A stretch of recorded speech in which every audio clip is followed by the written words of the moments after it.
예, 여성 고용률이 전반적으로 높아지는 것은 그만큼 사회 분위기가 예전과는 많이 변했다는 것을 의미합니다. 하지만 여전히 우리나라의 여성 고용률은 선진국에 미치지 못하는 수준입니다. 과연 무엇이 문제이고 또 정부의 대책은 없는지 오늘 사회부 팽재용 기자와 함께 이야기 나눠보겠습니다. 어서 오세요. 네, 안녕하십니까. 네, 저희가 앞서 뉴스에 시작할 때 이 헤드라인으로 이 전업주부가 2년 연속 감소를 했다. 그러니까 여성의 경제 활동이 증가했다라고 볼 수도 있을 것으로 보이는데, 네. 자 먼저 이 내용에 대해서 좀 자세히 짚고 넘어가겠습니다. 예, 우선은 이 통계청이 경제활동 조사를 매년 실시를 합니다. 여기에서 이제 경제활동을 하지 않는 여성에 대해서 왜 활동을 하지 않느냐라고 또 따로 물어보는데요. 육아와 가사 때문에 경제활동에 참여하지 않는 여성 인구가 이렇게 해서 조사가 됩니다. 그래서 지금 그래픽을 하나 준비한 게 있는데요. 이 2000년대부터 이 조사가 시작이 돼서 현재 2013년까지 계속 증가세를 보였습니다. 네. 꽤 많은 숫자가 늘어났습니다. 2000년대 638만 명에서 2013년 730만 명, 그러니까 13년간 91만 4천 명이 꾸준히 늘었거든요. 근데 2014년에 이 증가세가 멈췄습니다. 그러면서 15만 5천 명 정도 감소가 했고, 지난해 조사도 이제 얼마 전에 나왔는데 2015년에도 5만 명 이상이 줄었습니다. 네. 그러니까 경제활동을 하지 않는 여성이 확실히 늘어났다. 이렇게 늘어나던 추세에서 이제 경제활동을 하는 여성이 늘어났다. 이렇게 보시면 될 것 같은데, 이 맞벌이 가구가 그만큼 늘어났다라고 보시면 될 것 같습니다. 그러니까 여성만 일하는 것이 아니라 남성도 일하면서 여성도 일하는 맞벌이 가구가 크게 증가를 했고요. 특히 또 흥미로운 조사를 또 보게 되면은 이 40대 맞벌이 가구가 계속해서 증가세를 보이고 있다고 합니다. 네. 40대에서 50대 여성들의 이런 사회 진출이 다시 한번 늘어나게 된 것이고, 그렇게 이 조사라면 40, 50대의 경우 이 두 집 중 한 집은 맞벌이였다. 이런 조사, 통계청의 조사가 나올 정도로 확실히 여성의 사회 진출이 활발해졌고, 특히나 40대에서 50대 중장년층의 이 여성들의 사회 진출도 예전보다 훨씬 늘었다, 이렇게 보면 될 것 같습니다. 네, 이런 현상이 나타난 거에는 여러 가지 이유가 있을 것 같은데 네. 어떤 게 있나요? 우선은 앞서 말씀드린 중장년층의 이 사회 진출의 배경을 좀 살펴보면은 남편이 혼자 버는 이 호벌이라고 하죠. 네. 이 호벌이만으로는 이 현재 사회에서는 좀 생활이 좀 어렵다. 여러 가지 이유가 있겠죠. 뭐 집세도 오르고, 그리고 이제 아이들의 교육비도 계속해서 증가를 하고, 육아 부담도 만만치 않으니까요. 그런 가정에서 이제 생활에서 쓸 수 있는 돈이 이제 어느 정도 필요한데, 남편이 혼자 버는 것만으로는 이제 어려움을 느끼는 중장년층 여성들이 다시 한번 이제 사회에 진출해서 돈을 벌고 경제활동을 하게 되는 그런 요인으로 작용되고 있다. 이런 분석이 지금 현재 나오고 있고요. 또 다른 의미로는 현재 여성들의 학력이 옛날 20, 30년 전에 비하면 굉장히 많이 증가를 하지 않았습니까? 네. 이 고학력 여성들이 이제 옛날에는 이 육아 때문에 이 중간에 자신의 커리어를 포기하는 경우가 많았는데, 그것을 포기하지 않고 계속해서 이어가는 경우도 예전보다 확실히 늘었다, 이렇게 볼 수 있겠고요. 그리고 정부 정책도 지금 계속 작용하는 것이 있습니다. 정부에서는 여성의 취업률을 높이기 위해서 계속해서 이 남녀 고용의 평등성을 유지하려고 계속해서 유지를 하고 있고, 이 여성들에게 더 이상 그 유리천장이라고 하죠. 예. 여성들이 사회에 진출할 때 남성들과는 다르게 보이지 않는 벽에 막혀서 이 진급이나 아니면은 또 다른 이제 본인들의 적성을 잘 피지 못하는 경우가 많은데, 이것을 없애기 위해서 정부가 꾸준히 정책을 추진하고 있습니다. 이 정책도 어느 정도 한 몫을 한 것이 아닌가, 이런 분석이 이어지고 있습니다. 네, 뭐 지금 여러 가지 이유에 대해서 말씀을 해주셨고, 그 중에 하나가 정부의 정책도 한 몫을 했다. 네, 네. 이렇게 말씀해 주셨는데, 자 지금 여성 고용률이 지난해 55%, 그러니까 절반을 넘었죠. 네. 네, 이렇게 보자면 뭐 앞으로 이제 정부에서 또 계속해서 여성 고용 지원 정책을 또 늘릴 수밖에 없을 것 같은데 네. 어떻습니까?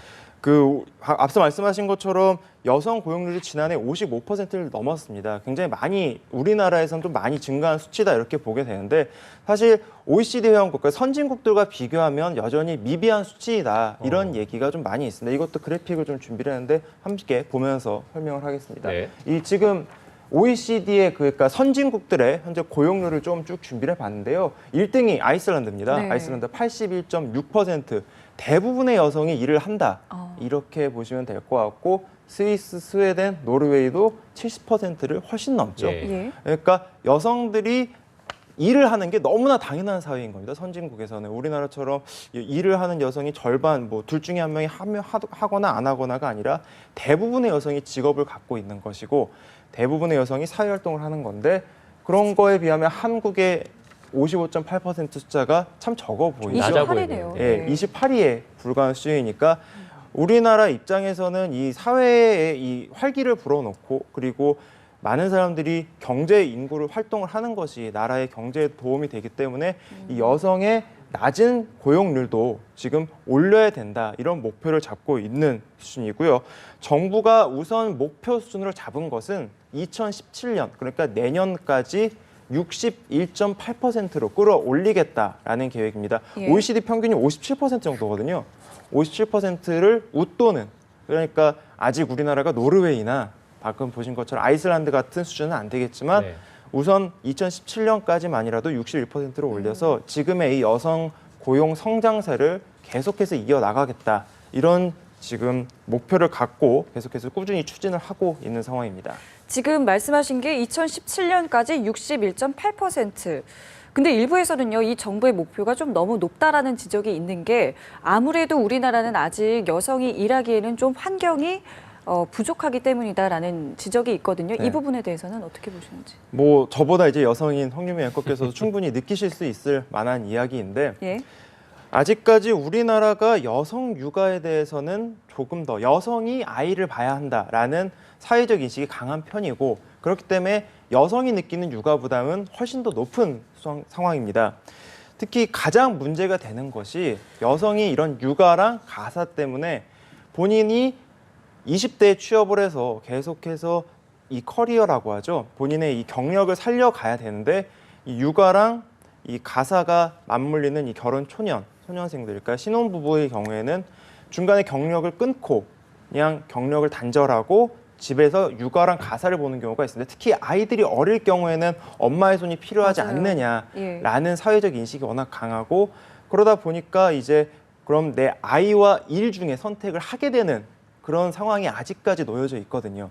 그러다 보니까 여성들은 경력을 포기하고 경력 단절인 상태에서 육아랑 가사로 돌아가서 집으로 돌아가서 일을 보는 경우가 있는데 이게 실업률 증가에 굉장히 많은 방해가 되고요. 여성 실업률이 올라가기 위해선 이 환경을 좀 바꿔야 되는데 사실 주변을 둘러보면 뭐 주변에 신혼 아이 뭐 5세 이하의 아이를 키우고 있는 여성들의 이야기를 들어보면 일을 하고 싶어도 아이를 맡길 곳이 없다라고 그렇죠. 얘기하는 게 가장 큰 원인입니다. 네. 그러니까 뭐 유치원이나 그런 곳이 많이 있지만 특히 어린 영아의 경우에는 또 사람들 손이 많이 가는데 하루 종일 엄마 손을 왜 누구 손에 맡길 수도 없고 그렇다고 자신의 부모님에게 또 맡기자고 하니 그분들에게 너무 죄송한 그렇죠. 마음이 있고 정부에서 지원을 받고 싶지만 정부에서 지원도 어느 정도 한정적이고 특히 이제 뭐 회사에 뭐 어린이집이 있다든지 아니면은 이 어린이 보육 제도가 잘 돼 있으면 그 시스템에 맡기겠는데 또 그렇지도 않은 상황이거든요.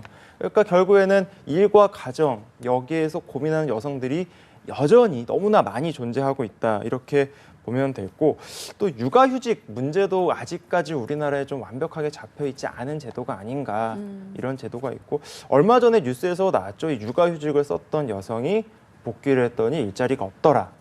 아직까지도 그런 뉴스가 계속해서 나오고 있습니다. 그러니까 전체적으로 예전보다 많이 변했던 건 사실입니다. 이제 남성 육아휴직도 계속 권장을 하고 있고 여성 육아휴직도 의무화되고 있기 때문에 많이 변한 건 사실이지만 이 아이슬란드 80% 아이슬란드의 경우처럼 모든 여성이 대부분 다 일하는 그런 환경이 되기까지에는 아직 우리나라가 좀 가야 될 길이 멀다. 이런 것이 아직 평가가 현실이라 볼 수 있겠습니다.